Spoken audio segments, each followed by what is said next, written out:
Hi everyone, I am so excited because I'm speaking with author Caroline Van Hemert, and she has a copy of her brand new book right in front of her, and it's called The Sun is a Compass, and there it is. I love seeing it because I only see it digital. Hold it up a little bit more Oh yeah, to the sure, camera. sure. There it we is. go. Then they can see the full picture. Oh my gosh. Sure. Okay, so where was this picture taken? This was taken up in the Coast Mountain Range, near between the border of Alaska and Canada and Southeast Alaska. Okay, so her and her husband went on a 4,000-mile trek across Alaska and Canada, and I am so in awe of you. Like, since I read the book yesterday, I'm just like walking around going, how did she do that? How did she do that? One step after the next. Oh my gosh, I know, and it's just so far from I'm calling from Pennsylvania, okay? I've been camping a couple of times in my life, okay? And they weren't good experiences at all. One time I went camping and I thought there was a bear outside, but it happened to be a whole thing of raccoons because I left a candy bar on the table. And the people I was with were like, "What? You did what?" I'm like, they're like, "Who left food out?" I'm like, "Me? I didn't think of it." I don't know what I'd rather meet, a bunch of raccoons or a bear, but I was going to say, yeah, they were pretty, I didn't want to deal with them. But anyway, so that's like my, experience. And so, and everybody's got their own thing, but just, I mean, your thing is so like, it just seems like incredible. It seems like I would be so scared. But let's start at the beginning of this book because you start off in the prologue talking about, I need the copy, I don't know what river it was.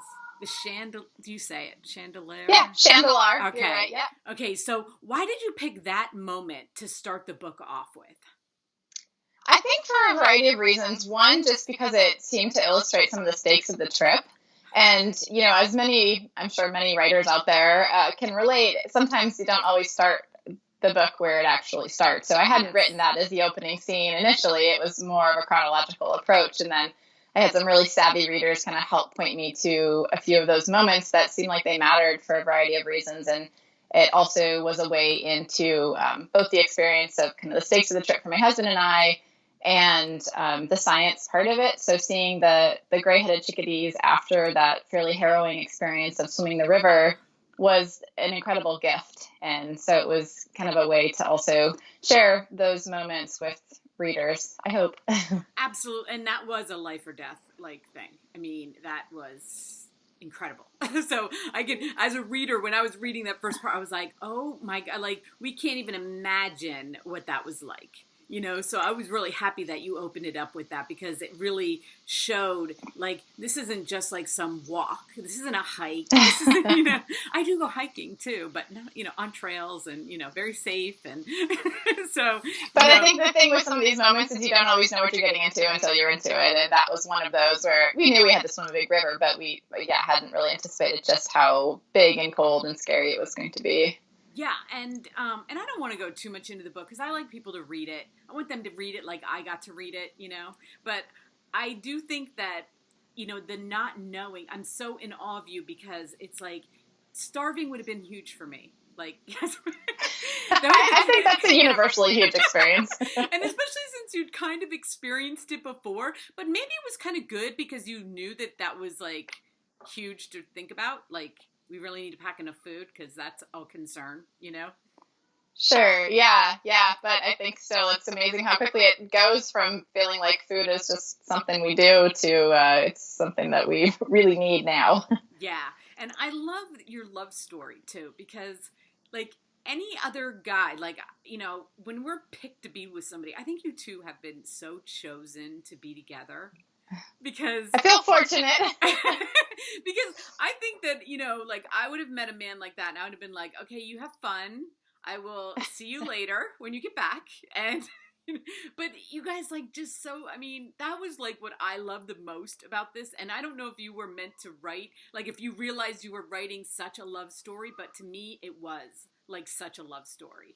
Oh, well, thank you. I think, yeah, that I actually found I had to kind of pare back my writing about Pat because he was such an easy character for me to write, and fortunately a willing one. He never gave me too much grief about divulging, the details of our relationship or of his own history. But Yeah, and especially because you kind of like went for him. Like you were kind of insistent on seeing him in the beginning. And yeah, yeah, and he probably wondered, who this crazy woman was. Sort of, and at the time, I seemed much older, even though I only had about a year and a half on him. But just in terms of where we were in our lives, right. and yeah, so I think he was a bit shell shocked initially, and then luckily I convinced him that it was a good idea. He was like, "This girl really likes me because she Yeah. keeps showing up." But Exactly. did you know? You must have known. Like you must have known that you were just like, "I need to be with him." Yeah, there was definitely some of that. I was just so intrigued. He was totally unlike anyone else I had ever met, and I think that was a big part of the appeal. Is that in some ways he seemed young. He was just fresh out of the college dorms, and I was already finished with college and was working more or less a real job. And so, yeah, in some ways he seemed very young, but then whenever I talked to him, I was really amazed by his maturity on so many different levels. And yeah, and the fact that he didn't say a lot either just made me that much more interested and curious about who this person was and what he was all about. So, well, you know what? My brother builds houses, so but like not how he built houses. Like he actually has like wood that's actually like I picture your husband. It's like he can make anything out of like a log. Like I saw some of the pictures and I'm like, wow. I mean, to have made a canoe. I mean, he is just like the ultimate handy guy to have around. He is handy, and I think he's one of those rare people who has known since he was just a couple of years old what he loved and what would sort of drive him and his passion in life. And I certainly haven't always been that clear-headed, since being a kid. And he's just one of those people who always knew where he was headed. So. That's crazy. Well, you know what? One of the things that we have in common is that I have been fascinated by birds my entire life. Like, weird. Very cool. Like, I have 6 children, and like they all mock me about it. Okay, because we'll be anywhere, and I'll be like, "Wait, there's a bird. Hold on, we have to watch the bird." And I don't know. I've always thought they were so smart, and I've always thought we had so much to learn from them. And like I would always point that out. I homeschooled my kids, and like no matter where we were, and outside, and I'd be like, watch them, and then watch how they change formation, and then watch how they, like, what do you think they're saying? And they're like, Mom, they're birds. I'm like, no, but I mean, so reading that part, like I love that part about the book is like reading about your interest in them, because I'm like, I'm not the only crazy person out there that thinks that they are really smart. Like, birds are very cool. Yeah, that we have so much to learn from them. That's what I always think. Because of the weather, especially in Pennsylvania, it's like watching them migrate and then come back. And yesterday I saw my first robin, and that nothing makes me happier in the spring than I go out on my driveway and there's a robin, and I'm like, oh my God, it's the first one. I get so excited. So were you like that? Were you always fascinated by birds? I think I was always really interested in animals from a young age, but I think I was lucky to sort of stumble onto a class and a professor and opportunity that really shaped my love of birds that much more. And getting a chance to go work out in the field, studying this huge colony of black-legged kittiwakes, which are similar to small gulls, and just these beautiful little birds. And they nest in really dense aggregations and are noisy and chaotic. And yeah, just it really gave me a new appreciation for what I wanted to do with kind of my career and my life, I guess, moving forward. And yeah, so I always liked animals, but the birds maybe entered in a little bit later. Well, I love older. how you described that, when you were thinking about this trip and like thinking about the birds and how they migrate and how their bodies adjust. And that was just so interesting to me, because I've never thought about that part. Like, out of all the things that I've thought about, I was like, I never thought about that. I never thought about like what they have to do to go long distances, and that, and when you explained about how, like if they're cooped up, how they will go towards the north or the south, like they even cooped up. Like they it's sort of innate sense of direction. Yeah, and I think the physiology part of it is super fascinating. You could write, and people have, entire books or more on just how their bodies deal with these incredible physical challenges that, are just blow my mind still. Yeah, and then on your list of things to take, like on your trip, it's like you wrote down the birds that were going to be like where they were going to be, and I was like, oh my gosh, I would so do that. I would be like so interested in what birds I'm going to see on the trip, you know.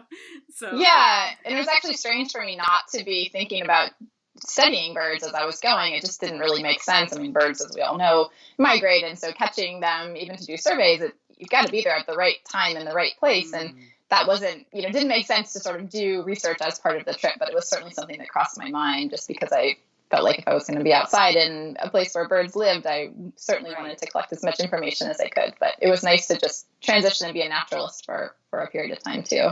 Yeah. And out of all the things that I thought, like, while reading your book that I would not enjoy, like the starving and, things I would be thinking about, okay, and never mind the physical exhaustion, I did not think of mosquitoes. Like, I thought of bears, I thought of everything, Yeah. But I had no idea that in Alaska you have mosquitoes like that. And I went and looked it up after I got done reading your book, and I saw a picture. I was like, oh my gosh, what you were talking about was like, I couldn't believe it. Like, we do not even comprehend that at all. Like, yeah. And I thought I had a sense of how bad the mosquitoes could be. And then we got into the Mackenzie Delta in northern Canada, kind of heading up to the Arctic coast. And they were unlike anything I had ever seen before. And, I'd read anecdotes about caribou calves that essentially were bled to death by volume of mosquitoes. And it never really seemed possible until I got to that place in the Mackenzie Delta and thought, well, yeah, I could definitely see how this would happen. You would think it would be so cold. I don't know. Like, in Pennsylvania, we only have mosquitoes in the summer. Like, that's it. Yeah. So was it warm? Was it, because it was warmer there, or what? Like, I didn't understand the weather. Like, yeah, well, we were traveling through the summer, so we started in the spring in March and then ended kind of at the cusp of winter in the Arctic, which was in early September. Okay. And certainly the peak of the mosquitoes were right in the middle of summer, and that's where we happened to be in this enormous river delta where there's lots of flat water, great for mosquito habitat, lots of things for them to, suck on, like ducks and other critters, and just perfect mosquito breeding habitat, and not a lot of wind most of the time to keep them down. So it seemed to be the perfect combination of, kind of the perfect version of misery by mosquito. Right. And you had the gear, like you had the headgear, right? Yep. And then, so you had to have been covered everywhere else, right? Your hand, like gloves, and so that there was no penetration. Did you get bit at all? Oh, yeah. Oh, you constantly. Did? Oh, yeah. Really? Our bodies were just pockmarked the entire time. Yeah, it's pretty impossible to avoid them at that kind of volume and intensity.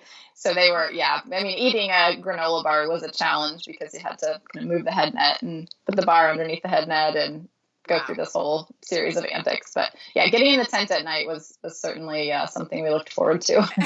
Yeah. So how many days did you deal with the mosquitoes? Well, a good couple of months at least, 2 or 3. But at that, the Mackenzie Delta was a whole nother level, and that was more like 10 to 12 days that it was really, really bad. And then once we got up on the Arctic coast, there's thankfully at least a little bit of breeze and some opportunities to get away from them. But yeah, that's a feature of Alaska and northern Canada, just about anywhere you go that time of year. So I'm sure you were really happy when you got out of that. Yeah, getting to the Arctic coast was amazing. For so many reasons, but largely because the mosquitoes diminished. Right. Okay, so I was reading the digital, and I was wondering, in the hard copy for everybody, do you have pictures? That I do. Yeah. Do? Yep. Okay, yeah, great. We have. I can't remember, 16 pages or so of photos. So I figured that. I figured I was missing. Yeah. Yep. So here's to kind of show you a bit. There's a center insert with a bunch of photos, so they're fun. Yes. And you can find more photos too online, obviously. And I did. I got to see them online, but I figured that they were also in the book, in the hardcover of the book. That you had them, and I really I loved seeing all the pictures. But so now it's been like a little bit. Like, what do you look back on? Like, do you have like a favorite moment when you were out there? I think that my favorite moment is pretty easy to point to, and that was getting enfolded in the Western Arctic caribou herds fall migration. So for so many months, we had been following these caribou trails across the mountains and across rivers and through steep passes and all sorts of things. But we had only seen kind of a smattering of caribou here and there. And then as we were getting close to the end of the trip, and we'd had a number of pretty big challenges leading up to that. We had a predatory bear, and we had lots of snow in the mountains, and a number of, well, then our food resupply didn't come. That's where the starving entered. And so after all of that, we were feeling pretty beat down. But we were lucky enough to be boating down the river, canoeing down the river, the Noatak River, and saw initially what looked like a couple of sticks floating in the water, and it turned out to be caribou antlers. And subsequently, we had thousands of animals crossing the river as we sat there, kind of huddled in the bushes, just watching them go by. And they were so close at times. There was a big bull that stepped over my husband Pat's legs outstretched, and there was a caribou calf that came just a couple of inches from our noses and sort of sniffed us. And it was a really amazing experience, and particularly the timing of it. It felt like this kind of gift of closure to have gotten to see their migration up close. I think, and I ended up like crying at the end, just so you know. Like I was very emotional at the end because, when you're reading it and reading everything you went through. And I think that the biggest thing I got from it that I think everybody's going to relate to is that even at your low points on the trip, it's like you got to then a day, you would have a really low day and then you'd get to a day where it was like, okay, and then, yeah. And I love that.